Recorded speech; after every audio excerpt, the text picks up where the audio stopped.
내가 바람을 피운 후 20년 동안 아내는 나를 만지지 않았습니다.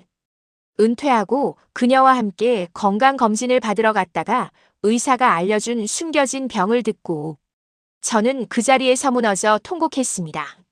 나를 가장 사랑했던 사람을 내 손으로 죽인 거나 다름없었습니다. 나는 올해 62살 은퇴한 지 2년이 되었습니다. 매일 쓸쓸하고 온기 없는 집을 지키며 벽에 걸린 아내의 숙남과의 결혼 사진을 바라보고 있노라면 마음속에는 그저 뼈를 깎는 듯한 후회만이 남아 있습니다. 예전에는 속으로 그녀를 원망하기도 했습니다. 어쩜 그렇게 독하게 나를 밀어내는지, 왜 그리도 차갑게 구는지, 심지어 지나치게 이를 키운다고 생각하기도 했습니다. 그러다 은퇴 후 함께 건강검진을 받으러 갔다가 의사로부터 직접 전해들은 그 말에 저는 그 자리에서 온몸이 굳어버렸습니다. 그제야 비로소 철저히 깨달았습니다. 지난 20여 년간 그녀가 보였던 소원함과 냉담함 뒤에는 도대체 얼마나 많은 상심과 억울함, 그리고 남에게 차마 털어놓지도 못할 아픔이 숨겨져 있었는지를. 그리고 저는 그 시절 나의 이기심과 어리석음으로 이 세상에서 나를 가장 사랑했던 여자를 내 손으로 망가뜨렸고 평생을 함께할 우리 가정을 박살 내버린 것이었습니다. 나와 아내는 고등학교 동창이었습니다. 그녀는 정말 상냥하고 현모양처감이었으며 외모도 청초하고 온화했습니다. 그 시절 학교에서는 그녀를 쫓아다니는 남학생들이 줄을 섰지만 그녀는 끝내 가정 형편도 아주 평범하고 성격도 무뚝뚝한 저를 선택했습니다. 그때 그녀가 제게 수줍게 말했죠. 저의 성실하고 반듯한 모습에 반했고 틀림없이 평생 자신에게 잘해줄 거라 믿는다고. 그렇게 몇 년을 연애하고 결혼하여 혼인신고를 하던 날 나는 그녀의 손을 꼭 잡고 맹세했습니다. 평생 그녀를 잘 지켜주고 절대 조금도 서럽게 하지 않겠다고. 결혼 초기에는 살림이 조금 빠듯했어도 집안은 정말로 온기가 가득했습니다. 나는 기술직으로 일했고 그녀는 백화점 매장 직원이었습니다. 제가 아무리 늦게 퇴근해도 식탁 위에는 항상 따뜻한 밥과 국이 저를 기다리고 있었고 침대 머리맡의 옷은 언제나 그녀가 반듯하게 개어두었습니다. 우리의 작은 보금자리는 그녀의 손길로 먼지 하나 없이 반짝였습니다. 나중에 아들이 태어나면서 삶에 더욱 의욕이 생겼고 저는 죽어라 야근하며 돈을 벌었고 그녀는 직장을 다니면서도 젖먹이 아이와 연로하신 어머니를 도맡아 돌봤습니다.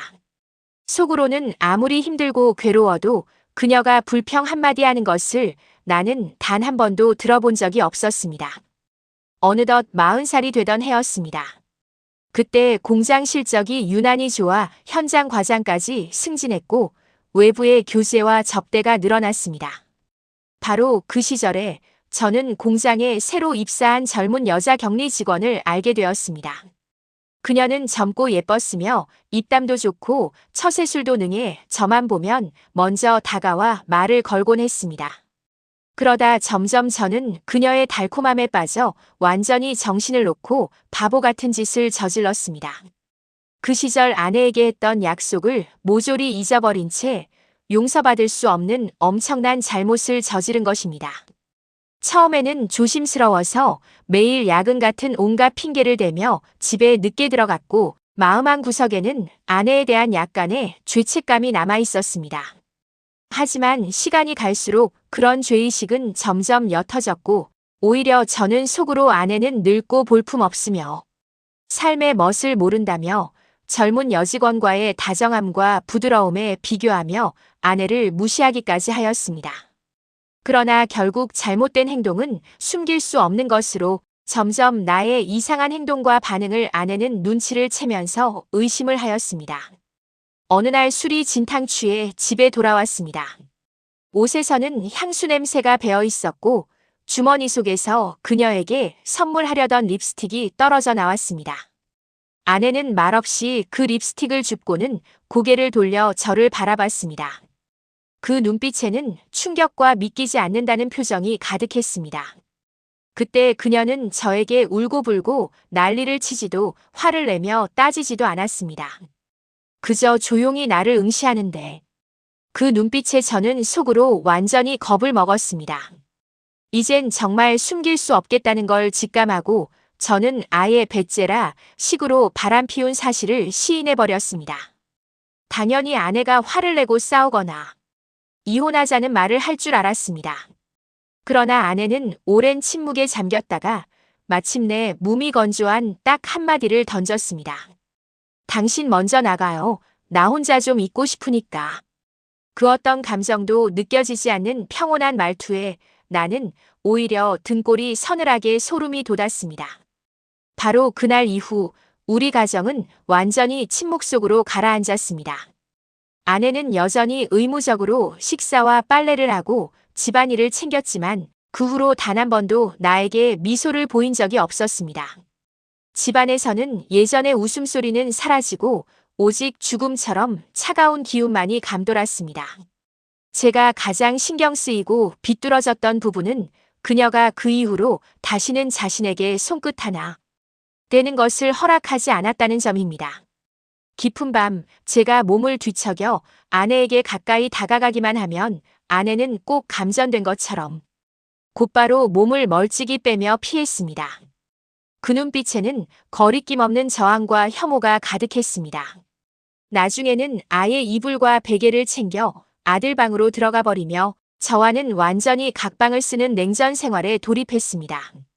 그때 저는 속으로 화도 나고 약도 올라서 아내가 내 약점을 잡고 지나치게 일을 크게 만든다고만 생각했습니다.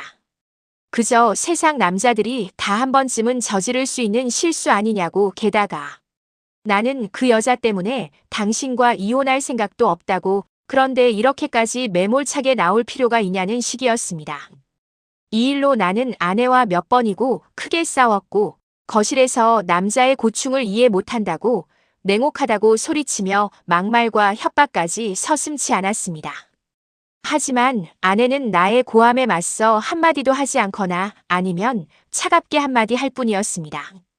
당신은 더러워요. 정말 역겨워요. 이 말은 마치 날카로운 칼날이 되어 나의 자존심을 난도질했습니다. 저는 그 자리에서 부끄러움이 분노로 바뀌어 아예 속 편하게 막 살기로 작정했습니다. 때로는 일부러 한밤중에야 들어오고 아내 앞에서 일부러 여직원 이야기를 꺼내기도 했습니다. 아내가 그 말에 얼굴이 하얗게 질리는 모습을 보며 내심 병적이고 뒤틀린 쾌감마저 느꼈습니다.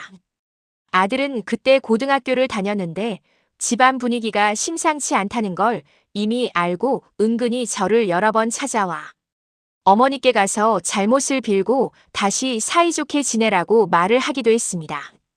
하지만 저는 그 시절 완전히 굳어진 마음이라 아들의 말을 한마디도 귀담아 듣지 않았고 오히려 아들에게 면박을 주며 어린 게 뭘 안다고 하며 호통을 쳤습니다. 아내는 나중에 자신의 모든 정신과 삶의 중심을 아들 교육과 집안의 크고 작은 일에 쏟아부었고 저를 투명인간 취급하며 완전히 남남처럼 살았습니다. 우리 두 사람은 그렇게 냉정과 대치를 반복하며 각자 방에 틀어박혀 철저히 분리된 생활을 이어갔습니다.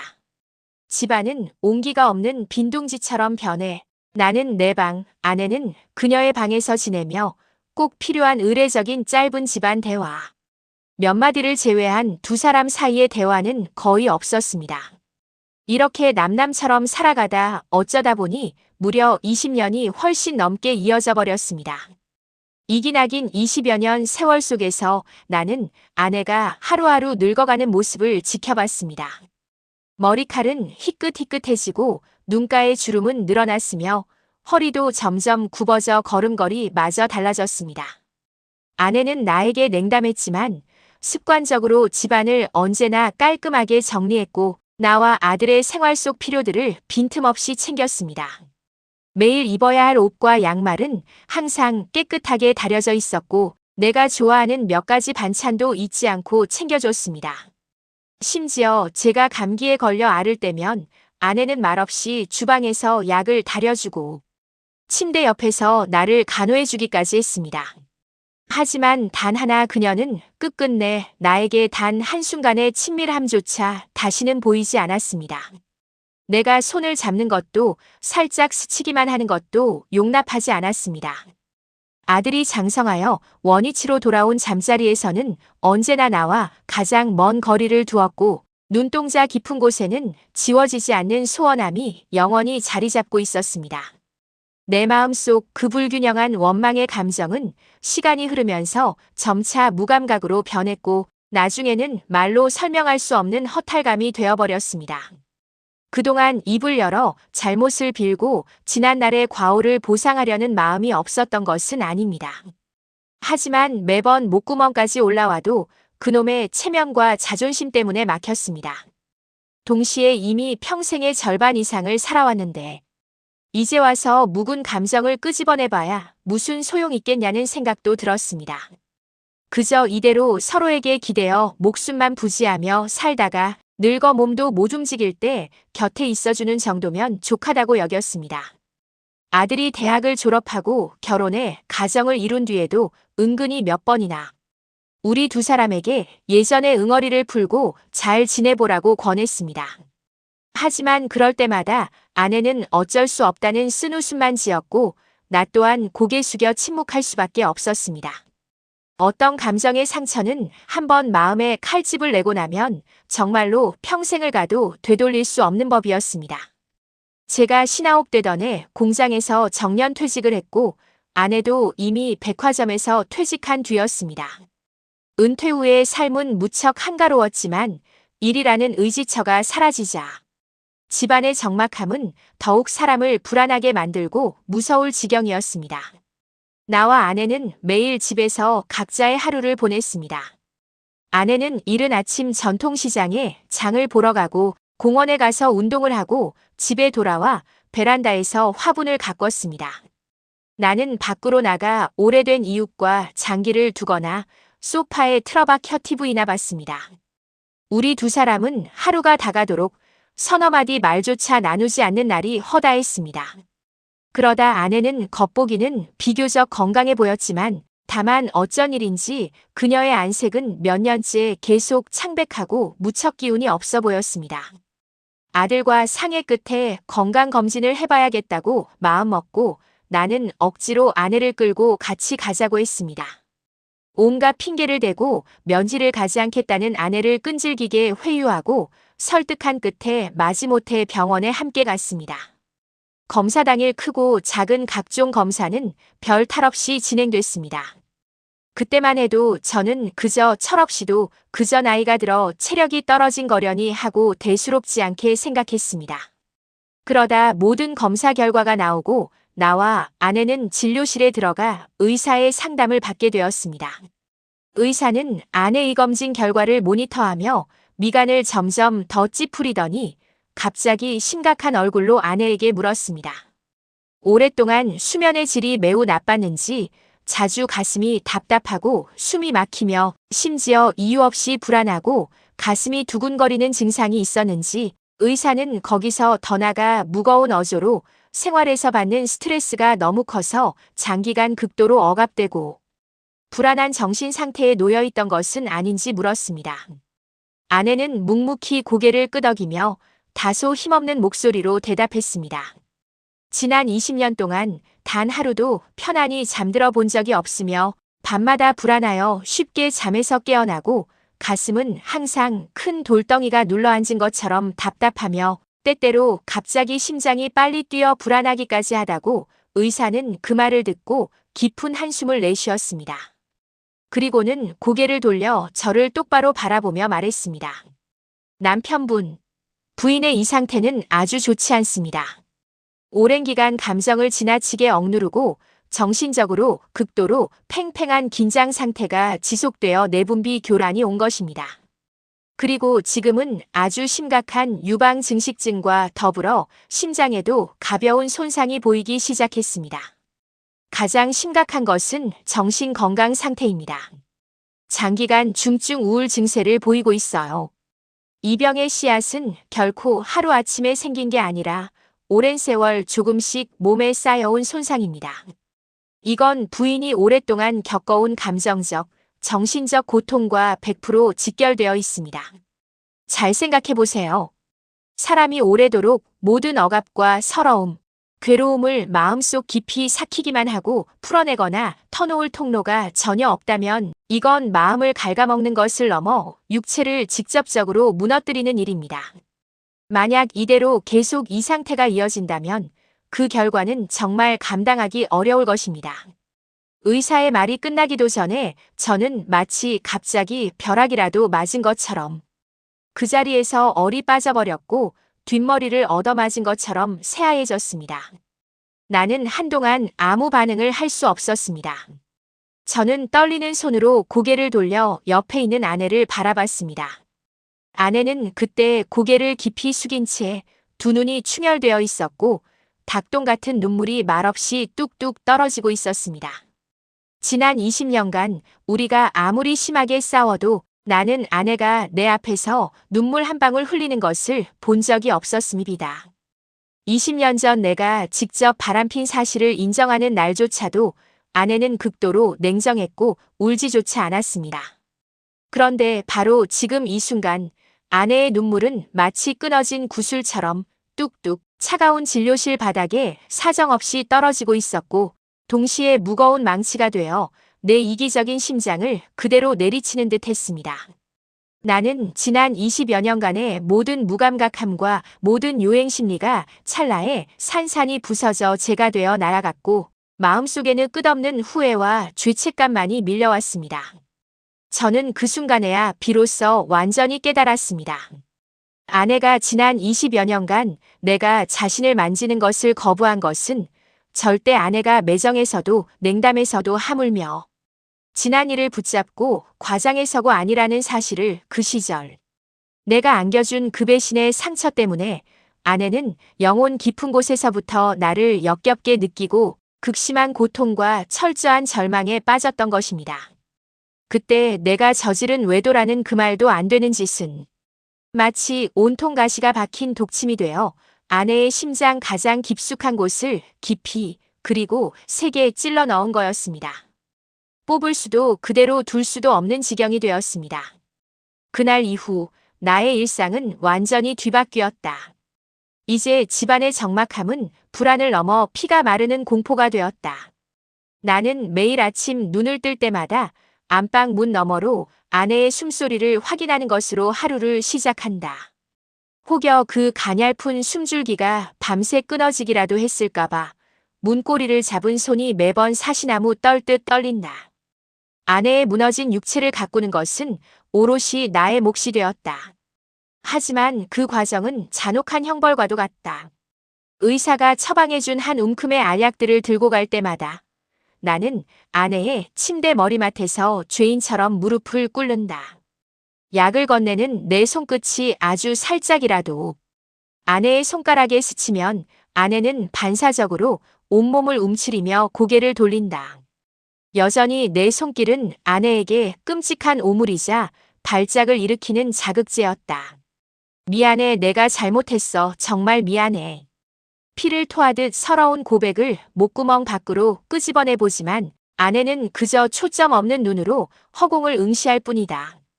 20년 동안 체면 때문에 묵혀둔 사죄의 말들은 너무 늦게 터져나와 아무런 힘도 부지하지 못했다. 아내의 귓가에 닿지 못하고 허공에서 부서지는 내 목소리가 너무나 애처롭고 무력해 나는 내 뺨을 수없이 내리치고 싶은 충동에 휩싸인다. 이제 나는 아내가 만지지도 못하게 하는 그 몸을 위해 주방에서 홀로 눈물을 흘리며 미음을 끓인다. 평생 손에 물 한 방울 묻히지 않던 내가 아내가 좋아하던 반찬, 레시피를 인터넷으로 찾아보며 서툰 칼질을 한다. 손가락이 베어 피가 뚝뚝 떨어져도 아픔조차 느껴지지 않는다. 내 가슴을 후벼 파는 죄책감에 비하면 손가락의 자상은 아무것도 아니기 때문이다.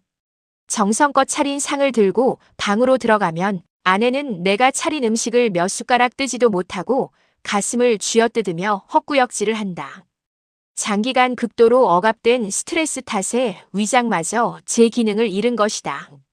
가냘픈 등뼈가 앙상하게 드러난 아내의 등을 바라보며 나는 붙잡아주지도 다독여주지도 못한 채 방구석에서 피눈물을 삼킨다.